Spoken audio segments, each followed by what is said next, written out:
Selamat pagi Bapak Ibu Saudara-saudariku yang terkasih dalam nama Tuhan kita Yesus Kristus. Mari kita mendengarkan renungan harian pada hari ini, kita berdoa. Kasih karunia Tuhan kita Yesus Kristus, kasih dari Allah Bapa dan persekutuan Roh Kudus, itulah kiranya menyertai kamu. Amin. Renungan harian untuk kita pada hari ini yaitu yang tertulis dalam kitab Mazmur 23 ayat 4. Sekalipun aku berjalan dalam lembah kekelaman, aku tidak takut bahaya, sebab Engkau besertaku. Gadamu dan tongkatmu itulah yang menghibur aku. Demikian pembacaan firman Tuhan. Bapak Ibu Saudara-saudariku yang terkasih dalam nama Tuhan kita Yesus Kristus, siapa di antara Bapak Ibu sebagai orang tua ketika mendapati anaknya tidak berjalan sesuai dengan firman Tuhan, tidak berjalan dengan sesuai aturan di tengah-tengah keluarga, si orang tua akan menegur atau bahkan boleh mengajarnya dengan berbagai cara. Salah satu keunikannya dan harapannya adalah anak tersebut dapat kembali kepada jalan yang benar. Terkadang ada yang memakai mungkin dengan suara atau dengan intonasi suara yang kuat, atau bahkan ada yang menggunakan tongkat dan lain sebagainya supaya mengajarnya untuk menjadikannya kembali ke jalan yang benar. Ajaran orang tua itu pasti mengajarkan kepada hal yang baik.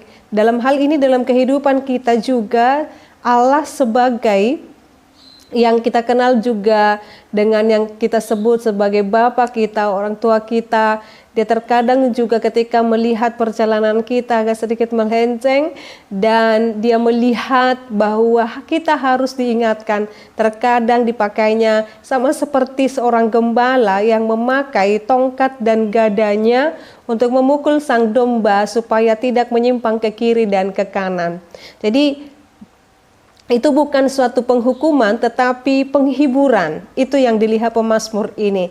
Jadi tongkat yang dipakai atau gada yang dipakai itu tidak merupakan suatu penghukuman tetapi penghiburan.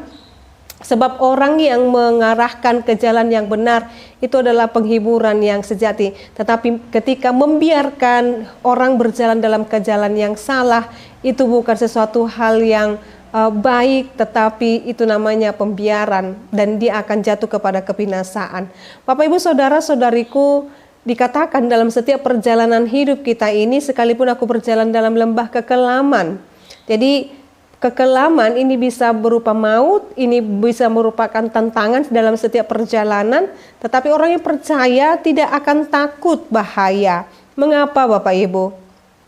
Karena dia tahu bahwa Tuhan akan selalu menuntunnya ke jalan yang benar. Hidup kita juga seperti itu Bapak Ibu Saudara-saudariku. Mari kita meyakinkan dan percaya bahwa Dia yang menuntun kita kepada jalan yang benar. Yesus berkata dalam Injil Yohanes bahwa Dia adalah jalan kebenaran dan hidup. Tidak ada yang sampai kepada Bapa kalau tidak melalui Yesus Kristus. Hidup dan tinggal di dalam Yesus Kristus Sang Anak Domba itu adalah merupakan jalan yang benar. Kita mengikuti, meneladani dan percaya bahwa Tuhan kita dalam Yesus Kristus akan membawa kita kepada kekekalan, kepada Bapa di sorga. Maka jangan pernah sekali-kali meninggalkan jalan yang benar itu, tetapi imani dan percayai bahwa Dia akan menuntun kita pada jalan yang benar. Saat ini Bapak Ibu Saudara-saudariku, arahkan saudaramu, anak-anakmu, bahkan siapapun yang kamu kasihi, meneladani menghidupi Yesus jalan yang benar itu. Amin, kita berdoa. Terima kasih ya Allah Bapa kami, atas segala berkat dan karunia-Mu dan kasih-Mu kepada kami yang Kau menunjukkan kami jalan yang benar itu. Sekalipun Tuhan kami berjalan dalam lembah kekelaman Tuhan, Engkau akan selalu menatang kami, memberkati kami. Engkau tidak akan membiarkan kami terjatuh, tetapi Engkau akan menuntun kami pada kehidupan yang kekal. Biarlah kami meneladani Yesus Kristus, supaya kami tidak salah jalan dalam perjalanan hidup kami di dunia ini. Terima kasih Bapa, Engkau berkati bangsa negara kami Indonesia, berkati gerejamu, berkati juga para hamba-hamba Tuhan, berkati anak-anak Tuhan. Berkati seluruh saudara-saudari kami ini ketika mereka memulai atau melanjutkan aktivitas mereka. Kiranya Tuhan berkati segala rencana-rencana rumah tangga mereka, bahkan anak-anak mereka. Tuhan, kami berdoa kiranya Tuhan memberkati. Dalam nama-Mu Yesus Kristus dan pimpinan Roh Kudus kami berdoa dan mengucap syukur.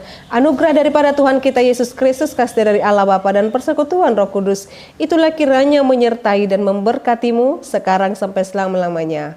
Amin. Selamat pagi Bapak Ibu Saudara-saudariku, Tuhan Yesus memberkati. Shalom.